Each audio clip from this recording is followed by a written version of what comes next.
नमस्कार, आप देख रहे हैं के न्यूज नेशनल। मैं हूं आपके साथ मानसी। खबरों पर गौर करने से पहले एक नजर हेडलाइंस पर। उपराष्ट्रपति एम वेंकैया नायडू, प्रधानमंत्री नरेंद्र मोदी और लोकसभा अध्यक्ष ओम बिरला आज संयुक्त रूप से संसद टीवी को उद्घाटन करेंगे। प्रधानमंत्री नरेंद्र मोदी ने अलीगढ़ में डिफेंस कॉरिडोर के नोड और राणा महेंद्र प्रताप सिंह स्टेट यूनिवर्सिटी का शिलान्यास किया। बीते 10 दिसंबर को मुंबई के शाकीनाका इलाके में एक महिला के रेप के बाद उसकी लोहे की रोड से डैमेज कर दिया गया। तालिबान के कब्जे के बाद अफगानिस्तान छोड़ने की जद्दोजहद कर रहे अफगानियों की डरा देने वाली तस्वीर काबुल एयरपोर्ट से सामने आई। आने वाले त्योहारों के दौरान देश में धमाके करने की पाकिस्तानी साजिश का पर्दाफाश हुआ। उपराष्ट्रपति एम वेंकैया नायडू, प्रधानमंत्री नरेंद्र मोदी और लोकसभा अध्यक्ष ओम बिरला आज संयुक्त रूप से संसद टीवी का उद्घाटन करेंगे। प्रधानमंत्री कार्यालय ने बताया कि संसद टीवी की शुरुआत अंतर्राष्ट्रीय लोकतंत्र दिवस पर हो रही है। इसी साल फरवरी में लोकसभा टीवी और राज्यसभा टीवी को मिलाकर नया संसद टीवी शुरू करने का फैसला हुआ। कांग्रेस के दिग्गज नेता कर्ण सिंह, अर्थशास्त्री विवेक देब्रॉय, नीति आयोग के सीईओ अमिताभ कांत और अधिवक्ता हेमंत बत्रा ने नए चैनल पर अलग अलग शो की मेजबानी करेंगे। राज्यसभा की एक सीट पर उपचुनाव के लिए निर्वाचन आयोग आज अधिसूचना जारी करेगा। इसके साथ ही नामांकन पत्र दाखिल करने की प्रक्रिया विधानसभा में शुरू हो जाएगी। यह सीट केंद्रीय मंत्री रहे थावरचंद गहलोत के इस्तीफे के बाद खाली हुई है। गहलोत अभी कर्नाटक गवर्नर है। इस सीट के लिए 4 अक्टूबर को वोटिंग होगी। विधानसभा में बहुमत को देखते हुए सीट पर बीजेपी का जीतना लगभग तय है। फिलहाल भाजपा उम्मीदवार का नाम सामने नहीं आया। पीएम मोदी की अध्यक्षता में कैबिनेट की बैठक होगी। इससे टेलीकॉम सेक्टर के लिए राहत पैकेज पर विचार हो सकता है। कोरोना के मामले कम होने के बाद दिल्ली यूनिवर्सिटी के फिजिकली मोड पर क्लासेस शुरू हो जाएंगी।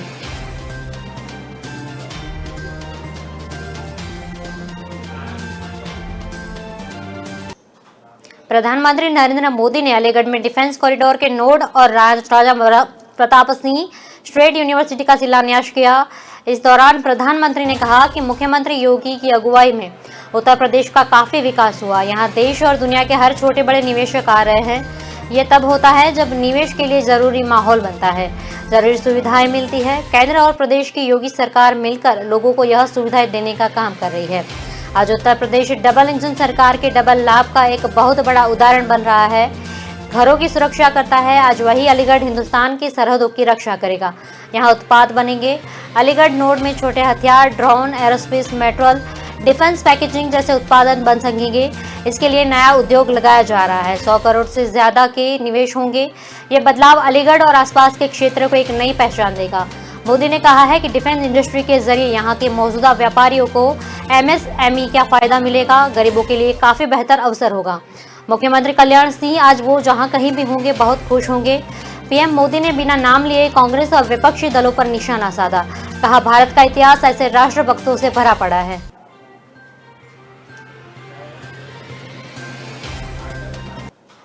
बीते 10 दिसंबर को मुंबई के शाकीनाका इलाके में एक महिला से रेप के बाद उसके प्राइवेट पार्ट को लोहे की रोड से डैमेज कर दिया। इलाज के दौरान महिला की मौत हो गई। पुलिस ने 12 सितंबर को यूपी के जौनपुर में रहने वाले आरोपी अमित चौहान को गिरफ्तार किया। शिवसेना के मुखपत्र सामना को सोमवार में इस जौनपुर पैटर्न पर हुआ अपराध बताया। इस पर भाजपा और शिवसेना के बीच पॉलिटिकल शुरू हो गई। सामने से छपे इस लेख के बाद उत्तर प्रदेश के जौनपुर के बदलापुर सीट से भाजपा विधायक रमेश मिश्रा ने शिवसेना पर ओछी राजनीति करने का आरोप लगाया। इधर आरोपी के पिता का कहना है कि उनके बेटे से कोई वास्ता नहीं, उसे अपने किए की सजा मिलनी चाहिए। मुंबई के शाकीनाका इलाके में महिला के साथ ऑटो के अंदर रेप के बाद उस पर जानलेवा हमला करने का मामला मोहन चौहान को गिरफ्तार कर दिया। मोहन उत्तर प्रदेश के जौनपुर जिले का रहने वाला है। इसके बाद शिवसेना ने लिखा कि शाकीनाका मामले की जांच गहराई में जाकर की जाए तो पता चल जाएगा कि जौनपुर पैटर्न में मुंबई में कितनी गंदगी मचा रखी है। भाजपा विधायक रमेश मिश्रा ने कहा कि उनकी संवेदनाएं पीड़िता के परिवार के साथ हैं। आरोपी को सख्त से सख्त सजा मिलनी चाहिए, लेकिन जिस तरह की बात शिवसेना के मुखपत्र सामना में लिखी गई वह उनकी ओछी राजनीति को दर्शा रही है।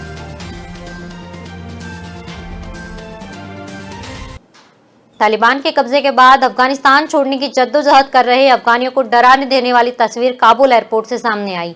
हालात अभी भी यही है। अफगानिस्तान आवाम पर हाल में अपना मुल्क छोड़ने की कोशिश कर रहा है। सैटेलाइट इमेज में साफ नजर आ रहा है कि पाकिस्तान अफगानिस्तान बॉर्डर पर हजारों की तादाद में अफगानिस्तानी जमा हैं जो पाकिस्तान में जाने की कोशिश कर रहे हैं। यही हाल ईरान, ताजिकिस्तान और उज़्बेक बॉर्डर पर भी है। 6 सितंबर को ली गई सैटेलाइट इमेज में दिख रहा है कि स्पेन बॉर्डर में चमन बॉर्डर पर और तुर्कम बॉर्डर पर अफगानियों की भीड़ है। इसी तरह ताजिकिस्तान में शिरखान बॉर्डर, ईरान के इस्लामा कला बॉर्डर पर भी अफगानी जमा है। रिपोर्ट्स की माने तो पिछले कुछ हफ्तों में बॉर्डर पर भीड़ बढ़ी है। चमन बॉर्डर सबसे ज्यादा भीड़भाड़ वाला इलाका बन गया। यहाँ लोग परिवार, साजो सामान और बच्चों समेत पहुंचे। काबुल और दूसरे शहरों से भी लोग घर छोड़कर अस्थायी कैंपों में अभी रह रहे हैं। अफगानिस्तान के नागरिक तालिबानी हुकूमत से खौफजदा है, इसी वजह से अपने घरों को छोड़ने पर मजबूर हो रहे हैं। हालांकि तालिबान ने अफगानिस्तान पर कब्जे के बाद ही अपना नर्म चेहरा दिखाने की कोशिश की थी।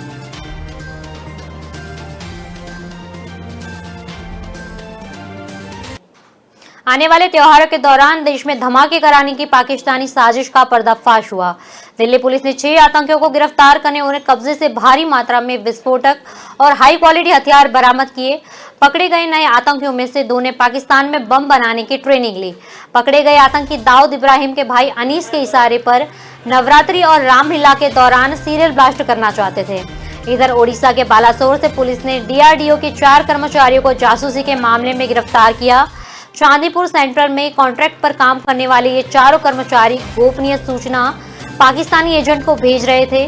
पुलिस ने बताया कि इसके लिए पाकिस्तानी एजेंट मोटी रकम दे रहे थे। गिरफ्तार कर्मचारियों पर ऑफिशियली सीक्रेट एक्ट समेत दूसरी धाराएं लगाई गई। दिल्ली समेत 3 राज्यों से पकड़े गए आतंकियों को यह नेटवर्क कई राज्यों में फैला हुआ था। दिल्ली पुलिस के स्पेशल सेल के DCP प्रमोद कुशवाहा ने बताया कि जानकारी मिलने के बाद मल्टी स्टेट ऑपरेशन चलाया गया। इस दौरान दिल्ली, उत्तर प्रदेश और राजस्थान से ये आतंकी पकड़े गए। पाकिस्तान में ट्रेनिंग लेने वाले आतंकियों के नाम ओसामा और जौसन कमर है। बाकी चारों आतंकियों के नाम मोहम्मद अबू बकर, जान मोहम्मद शेख, मोहम्मद अमीर जामेद और मूलचंद लाला हैं।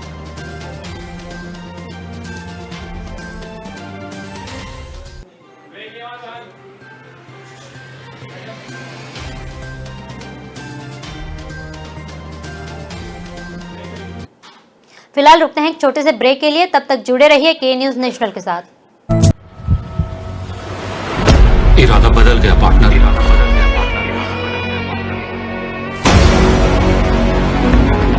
अब ये मेरा।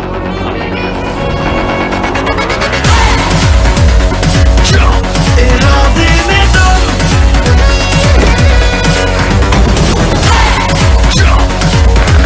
इरादे में दम,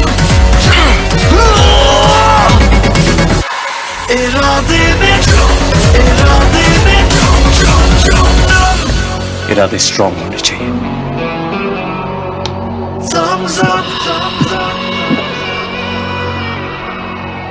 तू नहीं समझेगा।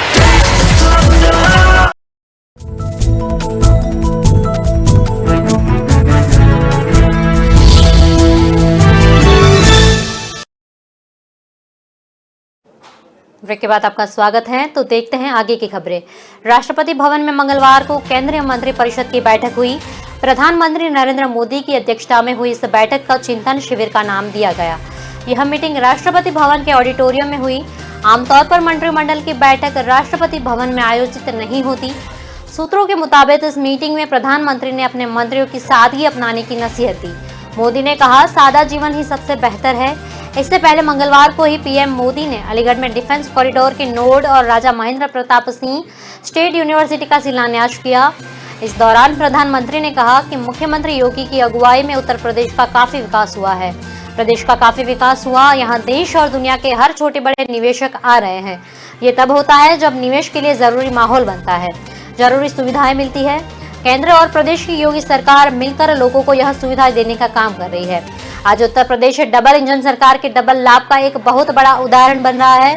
प्रधानमंत्री मोदी ने कहा कि कल तक जो अलीगढ़ लोगों को घरों की सुरक्षा करता था, आज वही अलीगढ़ हिंदुस्तान की सरहदों की रक्षा करेगा। यहाँ रक्षा उत्पाद बनेंगे। अलीगढ़ नोड में छोटे हथियार, ड्रोन, एरोस्पेस, डिफेंस पैकेजिंग जैसे उत्पादक बन सकते हैं। इसके लिए नए उद्योग लगाए जा रहे हैं।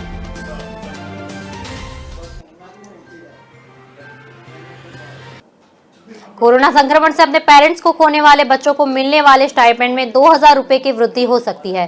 सरकार ऐसे बच्चों को 2000 की जगह 4000 रुपए की सहायता राशि दे सकती है। केंद्रीय कैबिनेट अगले कुछ हफ्तों में इसकी आधिकारिक घोषणा करेगी। प्रधानमंत्री नरेंद्र मोदी ने 19 मई को PM care for children scheme के तहत ऐसे बच्चों को 2000 रुपए की सहायता राशि के साथ पढ़ाई लिखाई और मेडिकल इंश्योरेंस की सुविधा देने का ऐलान किया। अब सहायता राशि में बढ़ोतरी का फैसला किया जा सकता है।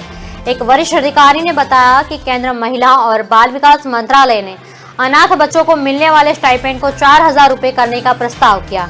इस समय कुछ अगले हफ्तों तक कैबिनेट की मुहर लग सकती है। महिला और बाल विकास मंत्रालय के मुताबिक केंद्र सरकार को पीएम केयर फॉर चिल्ड्रन के लिए अब तक 467 जिलों में 3250 आवेदन मिले। इसमें से विभिन्न राज्यों के जिला अधिकारियों ने आवेदनों को अप्रूव कर दिया। बाकी के एप्लीकेशन की स्क्रूटनी प्रोसेस में है। कोरोना के कारण अपने माता पिता को खोने वाले बच्चों को 18 साल की उम्र तक मासिक भत्ता मिलेगा। वहीं 23 साल का होने पर पीएम केयर फंड में 10 लाख रुपए की राशि एक मुश्त दी जाएगी।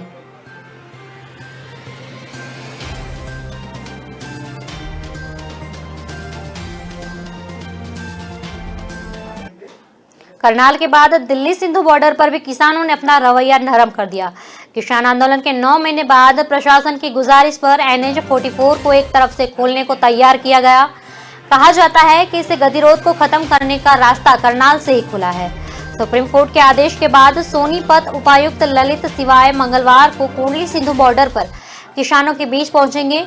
उन्होंने सुप्रीम कोर्ट के आदेश और आम लोगों को हो रही परेशानी का हवाला देकर किसानों से सहयोग करने की अपील की। उन्होंने समस्या को दूर करने के लिए GT रोड पर लोगों को आने जाने के प्रतिबंध लगाई। उनकी गुजारिश पर किसान प्रतिनिधियों ने इस पर विचार करने का भरोसा दिया। लघु सचिवालय में मंगलवार को ही उपायुक्त अध्यक्षता में जिला और पुलिस प्रशासन के साथ किसान प्रतिनिधियों की बैठक हुई। उपायुक्त ने बताया कि याचिकाकर्ता मोनिका अग्रवाल की जनहित याचिका पर सुनवाई के दौरान सुप्रीम कोर्ट ने आदेश दिए कि NH 44 पर कुंडली सिंधु बॉर्डर की एक तरफ का रास्ता आम लोगों के लिए खुलवाया जाए।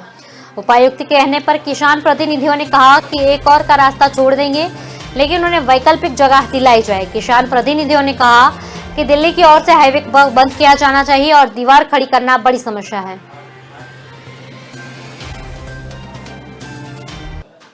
श्रीलंका के तेज गेंदबाज लथित मलिंगा ने T20 क्रिकेट से संन्यास करने की घोषणा ली। इस तरह उनका करियर अब आधिकारिक रूप से समाप्त हो गया। उन्होंने अपने नए YouTube चैनल पर इसकी घोषणा की। मलिंगा ने T20 क्रिकेट में कुल 390 है। वे इस कमेंट में चौथे सबसे सफल गेंदबाज हैं। मलिंगा दुनिया के सबसे बड़ी T20 लोग IPL में सबसे ज्यादा विकेट लेने वाले गेंदबाज भी है। IPL में उनके नाम से 170 विकेट है। IPL में मुंबई इंडियंस की ओर से खेलने वाले मलिंगा ने श्रीलंका के लिए क्रिकेट में 3 फॉर्मेट में 546 विकेट चटकाए संन्यास का ऐलान किया।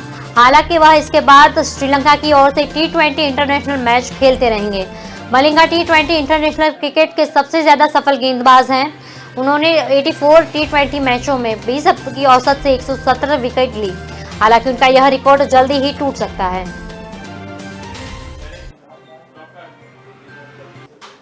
सुप्रीम कोर्ट ने कोविड में मारे गए वकीलों के परिजनों को मुआवजा दिए जाने की याचिका पर तल्ख टिप्पणी की।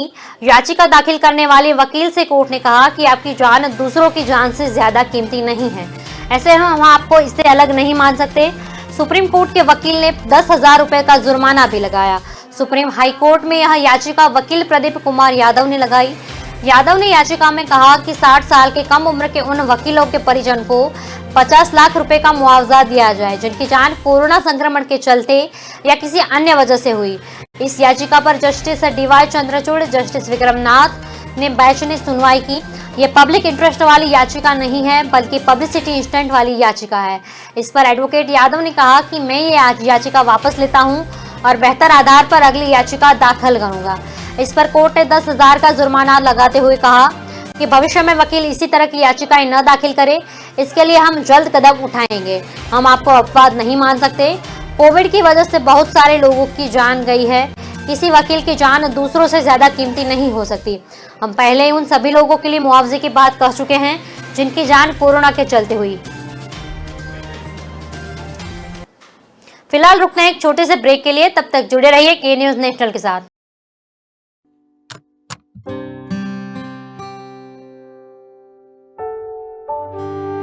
यादों में खो जाना बड़ा आसान होता है, और कुछ चीजें इन यादों के बहुत करीब ले जाती है। हर लम्हा नजर के सामने आ जाता है, उस पल की खुशी महसूस होने लगती है, मानो कल की ही बात हो। वक्त बीत जाता है, मगर दिल के रिश्ते कभी नहीं बदलते। ऐसे ही दिलों के रिश्ते सजाए अजय अरविंद भाई खत्री।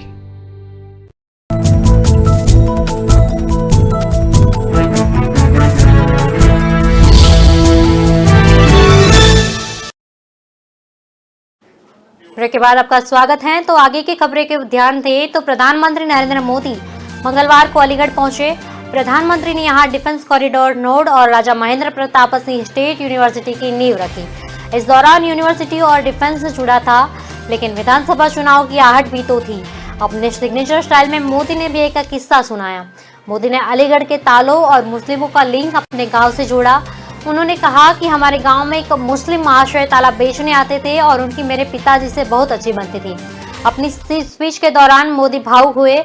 आज बचपन की बात करने का मन कर रहा है। लोग अपने घर की दुकान या सुरक्षा के लिए अलीगढ़ के भरोसे रहते थे, क्योंकि अलीगढ़ का ताला लगा होता था। लोग निश्चित हो जाते थे।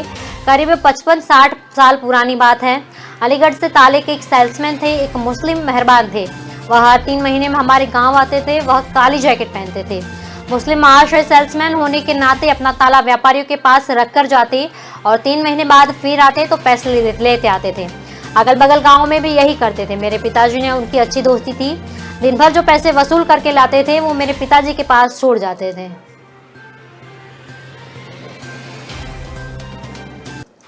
पाकिस्तान के तालिबान कनेक्शन को लेकर अमेरिका ने बड़ा बयान दिया। अमेरिकी विदेश मंत्री एंटनी ब्लिंकन ने कहा कि पाकिस्तान ने तालिबानियों और उनकी सरकार में शामिल हक्कानी नेटवर्क के आतंकियों को पनाह दी। ब्लिंकन ने कहा है कि अफगानिस्तान के मुद्दे पर पाकिस्तान के अंतर्राष्ट्रीय समुदाय के साथ तालमेल रखना चाहिए। ब्लिंकन ने यह भी कहा कि तालिबान से पाकिस्तान के कई हित जुड़े हैं, इनमें से कुछ अमेरिका के खिलाफ ही है। साथ ही कहा कि अफगानिस्तान में भारत के दखल से पाकिस्तान की नुकसान पहुंचाने वाली कार्यवाही कुछ हद तक कम हुई। ब्लिंकन ने कहा है कि पाकिस्तान की खुफिया एजेंसी ISI के आतंकी संगठन हक्कानी नेटवर्क के साथ गहरे ताल्लुकात है। हक्कानी नेटवर्क अमेरिकी सैनिकों की मौत और अफगानिस्तान पर तालिबान के कब्जे जैसी कई घटनाओं के लिए जिम्मेदार है। अमेरिकी विदेश मंत्री के मुताबिक अफगानिस्तान में अपनी दखल अंदाजी का पाकिस्तान लगातार बचाव करता रहा। एक तरफ वह तालिबान को पनाह देता है तो दूसरी तरफ आतंकवाद के खिलाफ लड़ाई में साथ देने की बात करता है। पाकिस्तान से अमेरिका के संबंधों की समीक्षा से जुड़े सवाल पर ब्लिंकन ने कहा कि हम जल्द इस पर विचार करेंगे। हम देखेंगे कि अफगानिस्तान में पिछले 20 साल में पाकिस्तान की क्या भूमिका रही और आने वाले सालों में हमें उससे क्या चाहते हैं।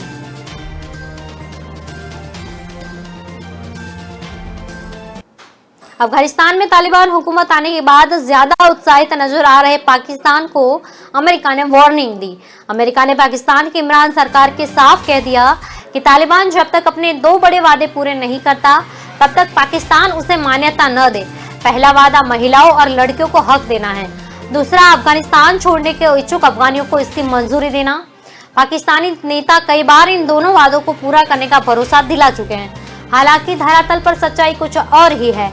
अमेरिकी विदेश मंत्री एंटनी ब्लिंकन ने मंगलवार को हाउस ऑफ रिप्रेजेंटेटिव के सामने पेश हुए अफगानिस्तान के मामले पर बयान दिया। उन्होंने कहा कि हम जानते हैं कि अफगानिस्तान में पाकिस्तान के हित बढ़ते जा रहे हैं। इनमें से कुछ ऐसे हैं जो हमारे नजरिए के खिलाफ है। अमेरिका अफगानिस्तान के भविष्य के बारे में सोच रहा है। कुछ लोग तालिबान को मजबूत बना रहे हैं। आतंकवाद पर कोई समझौता नहीं किया जा सकता। कुछ सांसदों ने ब्लिंकन से पूछा कि क्या अमेरिका पाकिस्तान के रिश्तों पर नए सिरे से विचार कर रहा है। इस पर ब्लिंकन ने कहा, हम इस पर विचार कर रहे हैं। ये देखा जा रहा है कि पाकिस्तान ने 20 साल में क्या रोल प्ले किया और आने वाले कुछ सालों में उसे क्या करना चाहिए।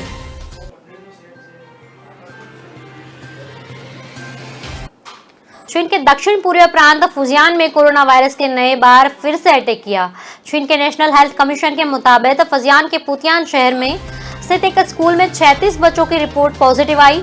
इनमें डेल्टा वेरिएंट केस भी मिले। अधिकारियों के मुताबिक अकेले फुजियान शहर में एक ही दिन में कोरोना से नए मरीज 22 से बढ़कर 60 हो गए। हालात पर नियंत्रण रखने के लिए प्रशासन ने यहाँ सिनेमा हॉल, पब्लिक ट्रांसपोर्ट समेत सभी सार्वजनिक गतिविधियों को बंद कर दिया है। साथ ही लोगों को शहर से बाहर जाने पर रोक लगा दी। पिछले 4 दिनों में फुजियान प्रांत के 3 शहरों में कोरोना के 102 मामले सामने आए। इनमें अधिकतर मामले डेल्टा वेरिएंट के हैं। फुजियान में डेल्टा का पहला केस सिंगापुर से लौटे एक कपल में मिला। बताया जाता है कि इनमें 12 साल के बच्चे और एक अन्य स्टूडेंट की कोरोना रिपोर्ट पॉजिटिव मिली। दोनों बच्चे पुतियान प्राइमरी स्कूल में पढ़ते थे। स्कूल को अभी हाल ही में कोरोना प्रतिबंधों में छूट के बाद खोला गया। फिलहाल प्रशासन ने स्कूल को बंद करवा दिया और यहां पढ़ने वाले बच्चों और स्कूल के स्टाफ को क्वारंटाइन करा दिया।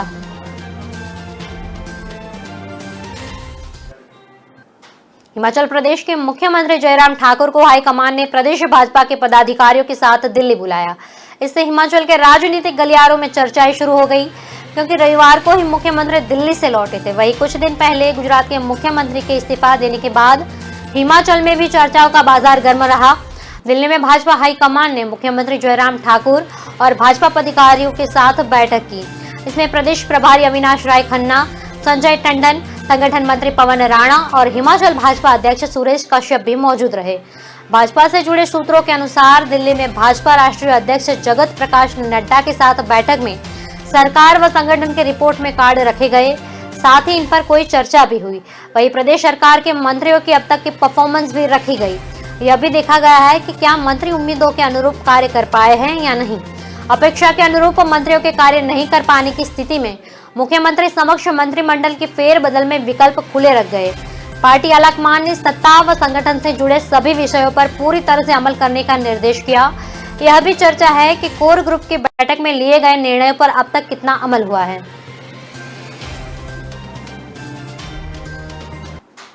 देश विदेश की खबरों में अभी सिर्फ इतना ही। आगे की अपडेट के लिए जुड़े रहिए के न्यूज़ नेशनल के साथ। नमस्कार।